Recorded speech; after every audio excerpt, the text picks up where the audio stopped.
Hello everyone, welcome to my YouTube channel. इस video में हम अपने अरिथमेटिक प्रोग्रेशन चैप्टर की एक्सरसाइज 5.1 के फोर्थ क्वेश्चन के 13 पार्ट से आगे कंटिन्यू करने वाले हैं।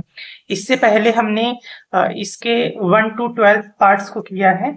या फिर उसके अलावा आपको इस चैप्टर की कोई भी वीडियो देखनी हो तो इस चैप्टर की प्लेलिस्ट आपको डिस्क्रिप्शन बॉक्स में मिल जाएगी। उसमें आपको सभी वीडियोस लाइन से मिल जाएंगे। ठीक है, तो चलिए स्टार्ट करते हैं। तो अगेन इस पार्ट्स में भी आपको क्या करना है, आपको देखना है कि ये एपी है या फिर नहीं है। ठीक है, और अगर ये एपी है तो फिर आपको आगे की 3 टर्म्स लिखनी है। ओके, तो चलिए हम करते हैं इसको। लेकिन उससे पहले देखिए ये रूट में है, राइट। तो उससे हम इसको पहले सॉल्व कर लेते हैं थोड़ा सा। अब देखो, रूट 3 को तो हम सॉल्व कर नहीं पाएंगे, रूट 3 तो रूट 3 ही रहेगा, राइट। उसके अलावा रूट 6 जो है उसको भी आप आगे नहीं कर सकते, क्योंकि ज्यादा से ज्यादा क्या लिखोगे, 2 into 3 लिखोगे 6 को, है ना। लेकिन ये रूट रूट के बाहर तो कुछ आएगा नहीं, क्योंकि पेयर बन नहीं रहा। तो ये रहेगा रूट 6। ठीक है, उसके अलावा अगर मैं रूट 9 की बात करूं तो आप इसको कैसे लिखोगे। तो रूट 9 को आप लिख सकते हो 3 into 3, है ना। 9 को लिख सकते हो 3 into 3, और ये रूट के अंदर है तो 2 बार 3 आ गया तो 3 बाहर आ जाएगा, है ना। तो ये आ गया 3। और आपको वैसे भी पता है कि 9 का जो स्क्वायर रूट है वो 3 है। ठीक है, उसी तरह रूट 12 है। तो रूट 12 को आप कैसे लिख सकते हो, देखो 12 को हम ऐसे लिख सकते हैं, 2 2 6 12, 2 3 6 एंड 3 1 3। तो आप 12 को ऐसे लिख सकते हो, रूट के अंदर 2 into 2 into 3, राइट। अब 2 तो 2 बार आ गया तो 2 बाहर आ गया और रूट के अंदर केवल 3 बचा। तो 12 को आप लिख सकते हो 2 रूट 3। ओके, अब देखो, अब हम कॉमन डिफरेंस निकालेंगे इसका भाई। अब चेक करेंगे कि ये एपी बना रहा है कि नहीं। तो यू ऑल नो कि this is A1, this is A2, this is A3 and this one is A4। Okay, तो हम क्या करेंगे, सबसे पहले हम A2 में से A1 को माइनस करेंगे, राइट। तो A2 है आपका रूट 6, इसमें से माइनस करेंगे A1 को, रूट 3 को। तो अब देखो ये दोनों रूट में अलग अलग हैं, तो हम इसको सॉल्व नहीं कर सकते, तो इतना आ गया। अब उसी तरह जैसे आपने A2 में से A1 को माइनस किया, अब A3 में से A2 को माइनस कर दो, A3 में से माइनस कर दो A2 को।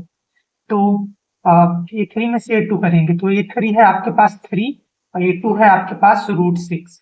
अब देखो हम इसको भी सॉल्व नहीं कर सकते, राइट, क्योंकि ये 3 है और ये रूट 6 है, तो इसको हम कर नहीं सकते। हम तब कर सकते हैं जब रूट वाला सेम हो। ठीक है, अगर रूट के अंदर जैसे यहाँ रूट 6 है, यहाँ भी रूट 6 होता तब हम कुछ कर सकते थे। लेकिन आ, अगर रूट में अलग अलग है तो हम उसको सॉल्व नहीं कर सकते। अब आप यहीं पे देख सकते हो कि यहाँ पे 6 - रूट 3 आया, यहाँ पे 3 - रूट 6। ये दोनों अलग हैं, ये इक्वल नहीं है, राइट। तो यहीं पे आपको पता चल गया कि कॉमन डिफरेंस इसका सेम नहीं है, तो इसीलिए ये एपी नहीं बना रहा। तो आप इसको लिखोगे कैसे, since the common difference is not same so it does not form an AP. तो इसका मतलब क्या है कि क्योंकि कॉमन डिफरेंस इनका सेम नहीं आ रहा, इसलिए ये जो आपको दे रखा है ये एपी नहीं बनाता। ठीक है, अब हम करते हैं 14th पार्ट। इसमें आपके पास है 1 स्क्वायर 3 स्क्वायर 5 स्क्वायर 7 स्क्वायर। तो देखो 1 का स्क्वायर क्या होगा, 1 into 1, तो ये 1 ही आएगा। और 3 का स्क्वायर क्या होगा, 3 into 3 यानी कि 9 आ गया। 5 का स्क्वायर क्या होगा, 5 into 5 25। 7 का स्क्वायर क्या होगा, 7 into 7 यानी कि 49। और ये आगे से चलता जा रहा है। तो आपको पता है ये होती है A1, ये है A2, ये है A3, ये है A4, राइट। डिफरेंस निकालेंगे, कॉमन डिफरेंस। A2 में से माइनस करेंगे A1 को पहले, मतलब इसमें से इसको। तो A2 है आपके पास 9, ठीक है, इसमें से माइनस करेंगे A1 है आपके पास 1। तो 9 में से 1 माइनस करेंगे 8 आएगा, राइट। अब हम इसी तरीके से A3 में से A2 को माइनस कर लेते हैं, A3 में से A2 को। तो A3 आपको दे रखा है 25, इसमें से माइनस करेंगे A2 है 9। तो 25 में से 9 माइनस करो, देखो 25 में से 9 करेंगे तो ये बन जाएगा 15, 15 में से 9 माइनस करेंगे कितना आएगा 6, और ये आएगा 1, तो आपके पास आएगा 16। ठीक है, आप यहीं पे देख सकते हो ये 8 आया, ये 16 आया, तो इनका जो डी है यानी कॉमन डिफरेंस है वो सेम नहीं है, तो सेम नहीं है इसलिए ये भी एपी नहीं बनाएगा। तो आप अगेन यहाँ पर भी सेम चीज लिखोगे कि since the common difference is not same so it does not form an AP. Okay, तो क्योंकि कॉमन डिफरेंस सेम नहीं है इसलिए ये भी एपी नहीं बना रहा। तो ये था आपका 14th पार्ट। अब हम करते हैं 15th पार्ट। तो अब हम करते हैं 15th पार्ट और ये लास्ट पार्ट है इस क्वेश्चन का। यहाँ पे हमारा क्वेश्चन नंबर 4 पूरा हो जाएगा। तो चलिए स्टार्ट करते हैं। 1 का स्क्वायर है तो 1 का स्क्वायर 1 होता है, राइट। 5 का स्क्वायर क्या है 5 इंटू 5 यानी कि 25।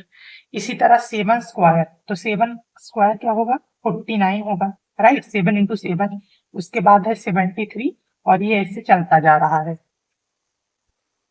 तो आपको पता है ये है A1, this is A2, this is A3, this is A4, right. अब हम क्या करेंगे A2 में से A1 को माइनस करते हैं। सबसे पहले A2 आपको दे रखा है 25, इसमें से माइनस करेंगे A1, A1 है आपके पास 1, तो अब 25 में से 1 माइनस करोगे तो आ जाएगा 24। ओके, अब इसी तरह हम A2 में से A1 को माइनस कर लिया, अब A3 में से A2 को माइनस करेंगे, तो A3 माइनस A2, A3 आपको दे रखा है 49, इसमें से माइनस करेंगे A2, A2 है 25, तो देखो 9 में से 5 माइनस करेंगे 4 आएगा और 4 में से 2 माइनस करेंगे 2 आएगा, तो देखो 24 आ गया, 24 आ गया। अब एक बार और चेक कर लेते हैं।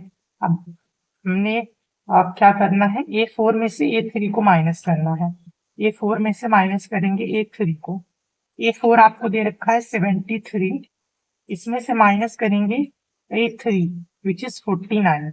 ठीक है, तो आप देखो ये बन जाएगा 13, 13 में से 9 माइनस करेंगे 4 आएगा, यहाँ पे बचा 6, 6 में से 4 माइनस करेंगे आपके पास 2 बचेगा। तो देखो यहाँ पे जो डी है यानी कॉमन डिफरेंस है वो सेम है 24, 24, 24। तो अब आप लिख दो कि since the common difference is same so it forms an AP. तो यहाँ पे क्योंकि कॉमन डिफरेंस जो है वो सेम है तो ये एपी बना रहा है। अब क्वेश्चन में आपको दिया हुआ है, क्वेश्चन 4 आप पढ़ेंगे कि अगर ये एपी बना रहा है तो आपको आगे की टर्म्स निकालनी है, 10 टर्म्स। A4 तक आपके पास दिया हुआ है, आपको A5, A6 और A7 निकालना है। ठीक है, तो चलिए हम इसको यहाँ पे मैं साइड में कर लेता हूँ। तो A5 निकालना है, तो A5 को मैं कैसे लिख सकता हूँ A+4D, राइट। ये चीज तो आपको याद ही होगी ना कि हम कैसे लिखते हैं किसी टर्म को। अगर फिफ्थ टर्म की बात करूंगा मैं तो मैं लिखूंगा A क्या है फर्स्ट टर्म, यानी फर्स्ट टर्म प्लस इससे एक कम, यानी कि 5 में से 1 कम कर दो 4 और साथ में D यानी कॉमन डिफरेंस को मल्टीप्लाई कर दो। ओके, इसी तरह अगर मुझे सिक्स्थ टर्म निकालनी होगी तो मैं क्या करूंगा A+6 से एक कम यानी कि 5D। ओके, इसी तरह अगर मुझे सेवेंथ टर्म निकालनी है तब मैं क्या करूंगा, ये हो जाएगा A+1 में से 1 माइनस करेंगे 6 और साथ में D। ओके, अब आगे करेंगे इसको, तो देखिए ए क्या है फर्स्ट टर्म, ए यानी कि फर्स्ट टर्म मतलब कि A1। ठीक है, A1 को आप ए भी बोलते हो, तो पहली टर्म तो आपके पास 1 है, राइट। तो आप लिख दो 1+4 डी यानी कि कॉमन डिफरेंस, कॉमन डिफरेंस आपने कितना निकाला 24, तो आप लिख दो 24। ठीक है, तो ये हो जाएगा 1+4 को 24 से मल्टीप्लाई करेंगे, तो देखो 4 इंटू 4 हो जाएगा 16, कैरी 1, 4 2 8 1 9, तो आपके पास 96 + 1 आ गया 97। ठीक है, अब हम फिफ्थ टर्म निकाल लिया हमने, सिक्स टर्म को निकालेंगे, तो पहली टर्म तो आपके पास 1 ही है, राइट। तो ये है 1+5 डी, कॉमन डिफरेंस हमने निकाला 24, तो 24 मल्टीप्लाई हो जाएगा, तो ये हो जाएगा 1+, अब देखो 5 4 20, यहाँ पे 2 कैंसिल हो जाएगा, 5 2 10 + 2 12, तो आपके पास आ गया 1+120 यानी कि 121। ठीक है, अब हम सेवंथ टर्म को निकालते हैं, तो पहली टर्म तो आपके पास वही है, 1 ही है, तो ये हो जाएगा 1 + 6 और डी आपके पास वही है 24। ठीक है, तो हम इसको लिखेंगे 1 + 6 को 24 से करेंगे, तो देखो 6 4 जा होता है 24, तो 4 आ गया, 2 यहाँ पे, 6 2 जा 12 + 2 तो हो जाएगा 14। तो 144 में 1 को ऐड करेंगे तो आपके पास आ जाएगा 145। ओके, तो ये था आपका 15th पार्ट। तो इस वीडियो में हमने 15th पार्ट तक कर लिया और ये इस क्वेश्चन का लास्ट पार्ट था। यहाँ पे हमारा क्वेश्चन नंबर 4 कंप्लीट होता है और साथ ही साथ हमारी एक्सरसाइज भी कंप्लीट होती है, क्योंकि ये इस एक्सरसाइज का लास्ट क्वेश्चन था। ओके, अब हम नेक्स्ट वीडियो में अपने नेक्स्ट टॉपिक को कंटिन्यू करेंगे। So thank you for watching this video. अब मैं मिलूंगा आपसे नेक्स्ट वीडियो में।